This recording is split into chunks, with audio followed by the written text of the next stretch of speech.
Welcome, everybody. Glad to have you here on Moving Markets. Today is May the 3rd, 2019. Very glad to have you here. The U.S. stock market has been open for a little shy of 2 hours right now. Having a great day in the market. The Dow Jones Industrial Average so it's 9:17 here in Mountain Standard Time, 11:17 on the East Coast. The Dow Jones is up 140 points, the NASDAQ up 99 points, and the S&P up 21 points. That is respectively 0.5% for the Dow, 1.25% for the NASDAQ, and 0.75% for the S&P. So yesterday we had the big sell-off, quite a bit of recovery towards the latter part of the day. The Dow didn't finish down nearly as far as it was early in the day. Same thing with the NASDAQ and the S&P. Still, the damage was done. I mean, it was still an ugly day in the markets yesterday. But we talked about yesterday the fact that it was an overreaction. And I think today is proving that in part.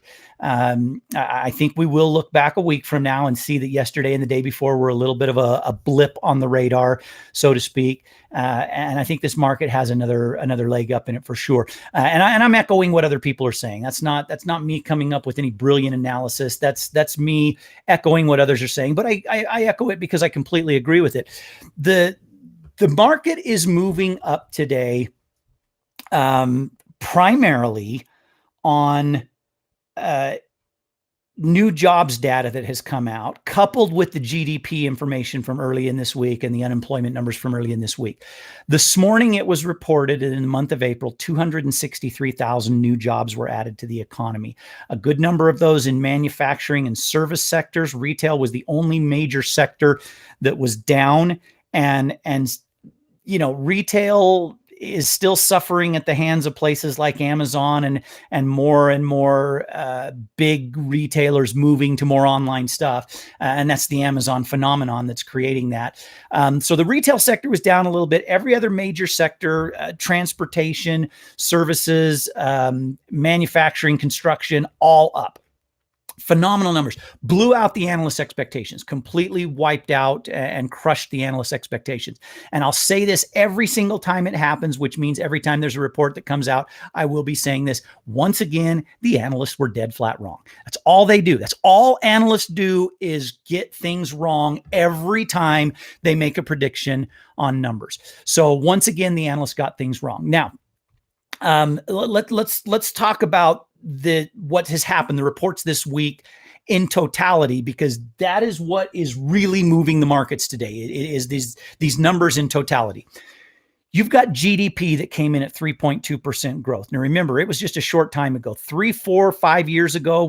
Go back to the Obama administration and GDP numbers. We were told repeatedly by Barack Obama himself, by Joe Biden, and I'm going to get a little bit on Joe Biden's comments the other day, because I'm telling you, every time Joe Biden opens his mouth, there is a 90+% chance that what he says is either a calculated lie that he knows his base will just believe and he hopes other people will believe, or just stupidity and flat out wrong. He did a combination of both of those in one of his things that he did, one of his rallies that he did the other day. I'm going to get to that in a minute, but it was just a few short years ago, we were told 2% GDP, get used to it. That's the normal. Barack Obama, no one can wave a magic wand and just bring back manufacturing jobs. Well, it wasn't a magic wand. It was tried and true, tested economic principles of deregulating businesses and reducing corporate taxes. There's your magic wand. Trump waved it, and we've got manufacturing jobs coming back to the country in mass numbers. We were told that GDP, 2%, get used to it. It's the new norm. In spite of the government shutdown in December and January, mostly in the month of January, because it started in late December and then went through the majority of the month of January, we thought that because of that government shutdown, we might get quarterly GDP numbers that were somewhere in the neighborhood of 2.1, 2.2%.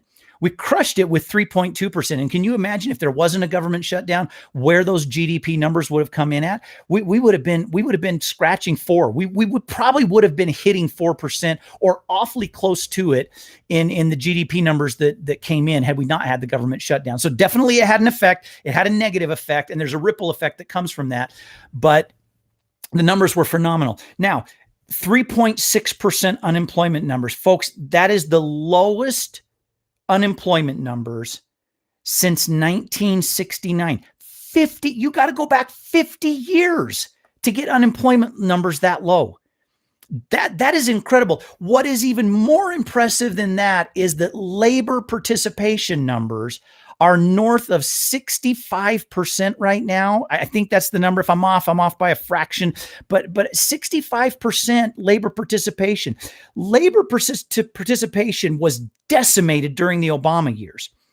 I've mentioned it before, so I won't spend a ton of time on it. But for those of you that don't know, when someone goes on unemployment, they are considered still a part of labor participation because they're not employed, but they are looking for work. They're actively looking for work, and they are counted as looking for work because they are still filling out unemployment claims. When your unemployment has expired, but you still need a job, you're still looking, you've still got a headhunter looking for you, you're still out interviewing, you're just not collecting unemployment anymore, you no longer count in the labor participation numbers. You drop off the rolls of labor participation. So when you get a whole bunch of people that have been unemployed for a long enough period of time that they're no longer being counted, they're no longer part of the statistic, you can have unemployment numbers that look low but are actually quite high if you were able to and willing to count all the people who are looking, but they don't count as looking. Okay. So in the Obama years, labor participation in this country was decimated. People were spending longer periods of time looking for work than they ever had for not ever, but historically for the past several decades, maybe 4 or 5 decades. More people were unemployed for a longer period of time. Therefore, they no longer counted. And then there were those who simply gave up.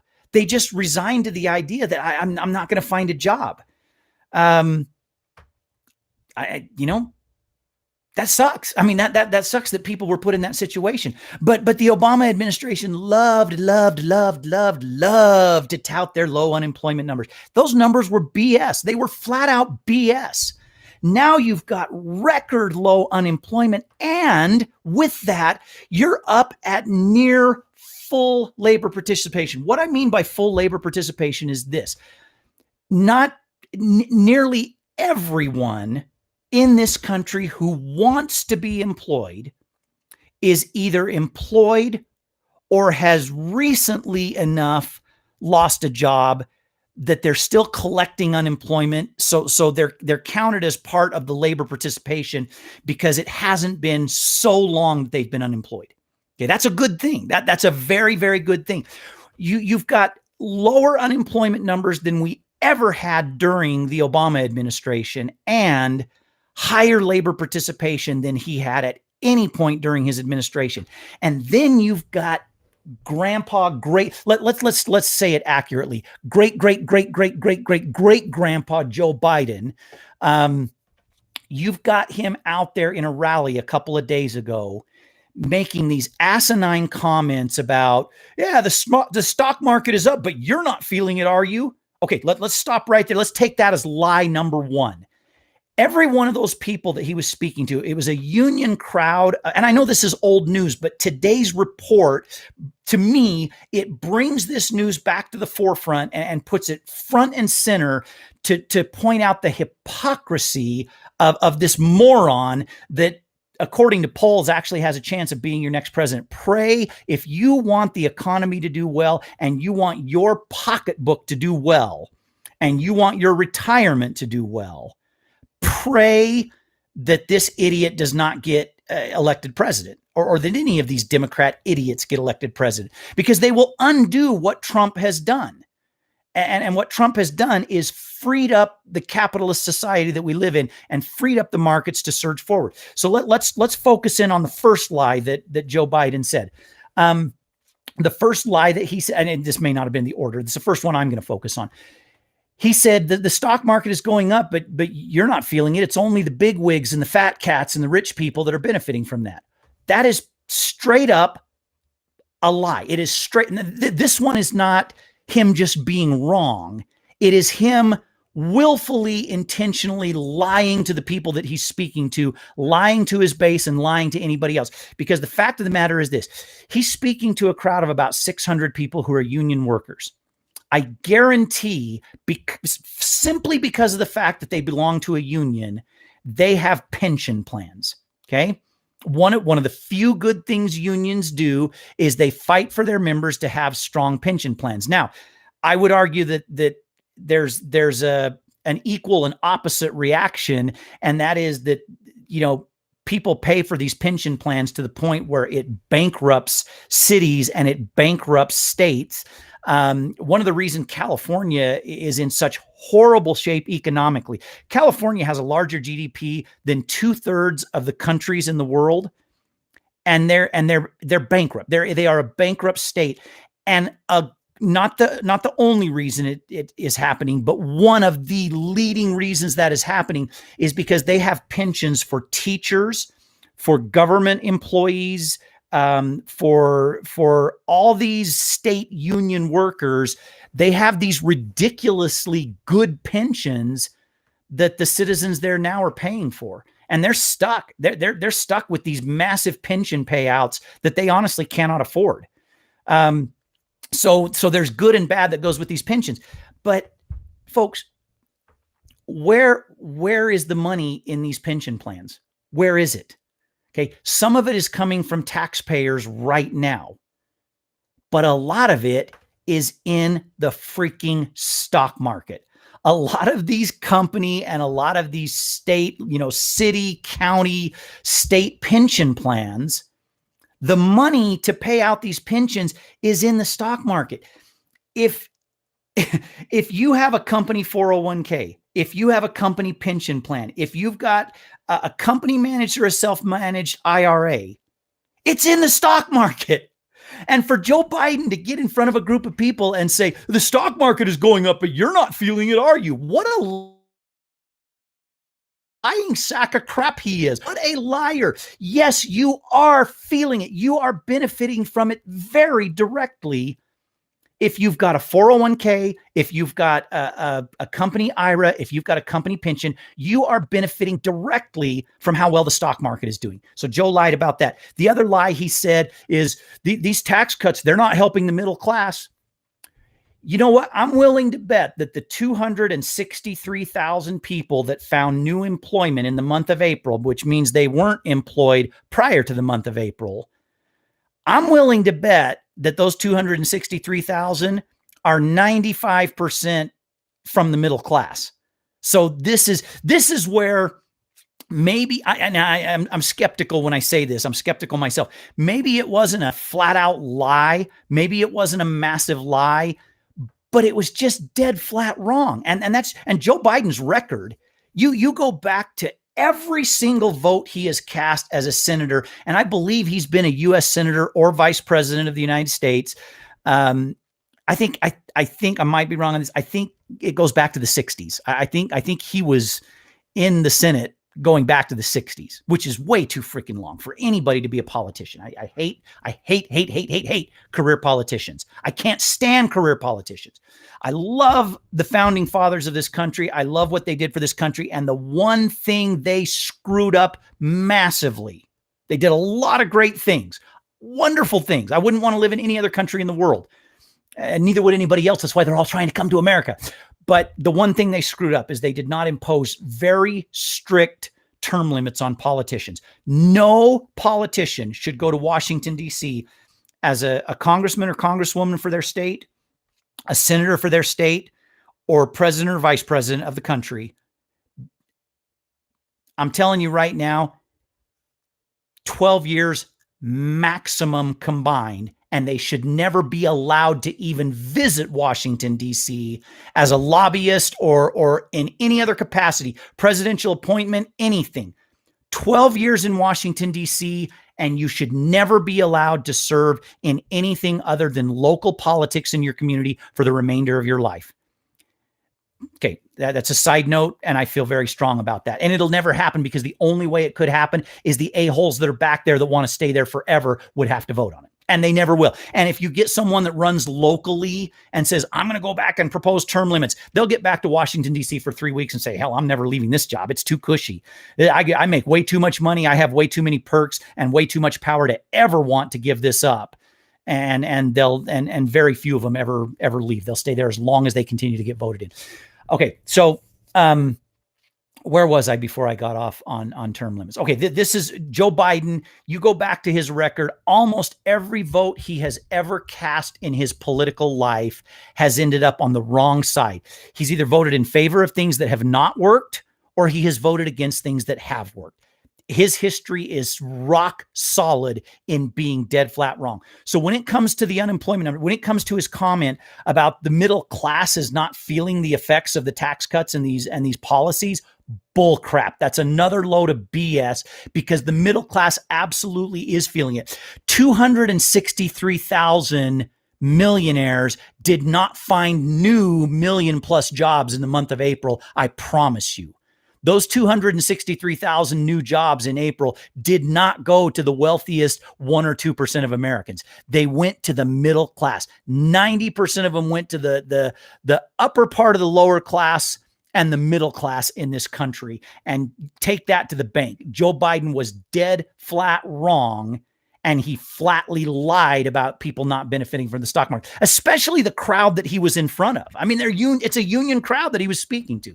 All right, now I want to talk about one other thing. This is a major underreported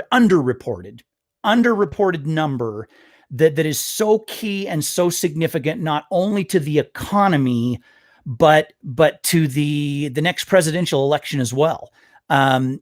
Pay close attention to this if you're conservative, if you're Republican. And the reason I separate those two, the reason I separate conservative and Republican, is because I know a lot of people that are frustrated with things in the Republican Party, and they are registered as independent, but they are very conservative in their politics.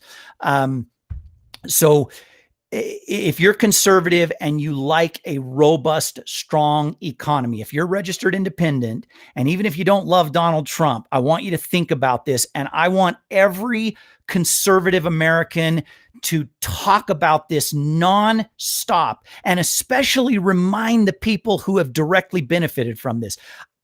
All of us have indirectly benefited from it, but remind the people who have directly benefited from it.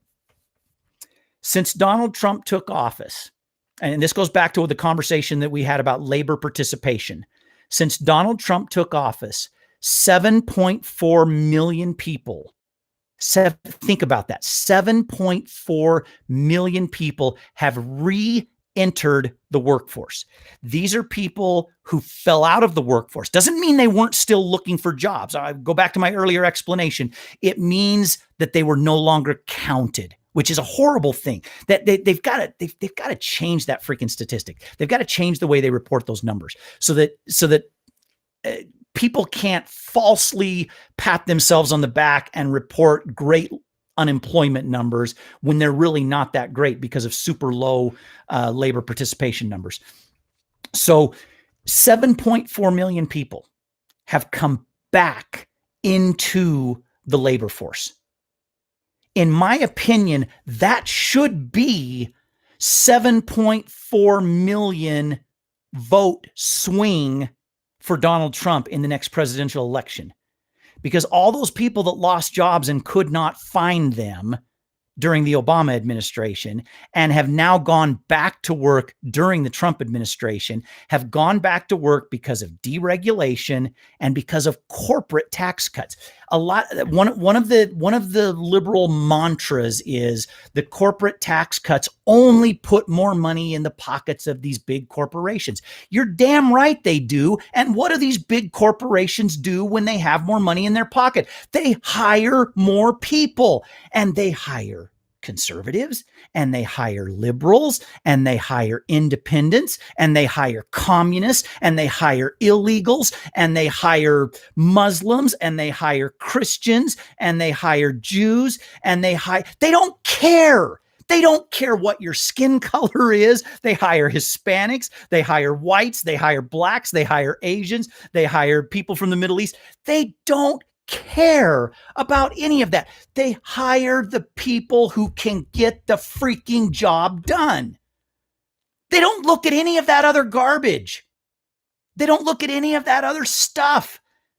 The only people that look at that are the media and liberals who want to make everything in this world about race, religion, and sexual orientation. Guess what? Corporate America, when they've got more money in their pocket, they hire straight people, they hire gay people, they hire transvestites, they hire transgenders. They don't freaking care. They just don't care. So, all of this nonsense that is peddled by the liberal media and by liberals and Democrats, all this nonsense that they peddle about those tax cuts only helped out corporate America. Yes, and you freaking moron that is saying that, you directly benefit from that because they take that money and they grow their business. And part of growing their business is hiring more people. And if that means they can pay out a bigger dividend to their shareholders and pay their executives more money at the same time, so freaking what? They're hiring more people. When they pay out a bigger dividend, that makes somebody that wasn't a millionaire yesterday a millionaire today. And you know what millionaires do? They start businesses. They run small businesses and they employ people. You know what my brother-in-law in Idaho does when the economy is booming and he's building homes and he's building cabins and he's doing it better than anyone else? He gets to build more of them. And he gets to build more of them for more people. And he gets to do that because there's more millionaires because of the corporate tax cuts. And those millionaires go out and build bigger houses and buy bigger houses. Then they pay their bills on time. And so he employs more people and he builds more houses and his family does better. It's such a fallacy. It is such a bullcrap argument to think that when corporate America does better and makes more money, that it doesn't help everybody. And if every single conservative in this country that wants our country to continue to do well economically, every conversation you have at the dinner table, when you talk to your family over Memorial Day weekend on the barbecue and over Labor Day weekend when you're vacationing for the last time for a little while before, when summer has come to an end, and when you're barbecuing at 4th of July, and when you're getting together for Thanksgiving dinner, and when you're getting together for Christmas dinner and Christmas morning, every conversation you have with every idiot relative of yours that is liberal, you need to say to them, you're benefiting directly from what is going on. So get your head out of your butt, pull your head out of the sand, look around at what's going on. You can hate every single thing about Donald Trump's personality, but you are absolutely lying to yourself if you think that his policies are not good economically for our country. And folks, now you know what's moving the markets and, quite frankly, what's moving me this morning. Thanks, everybody. Have a great weekend. Bye-bye.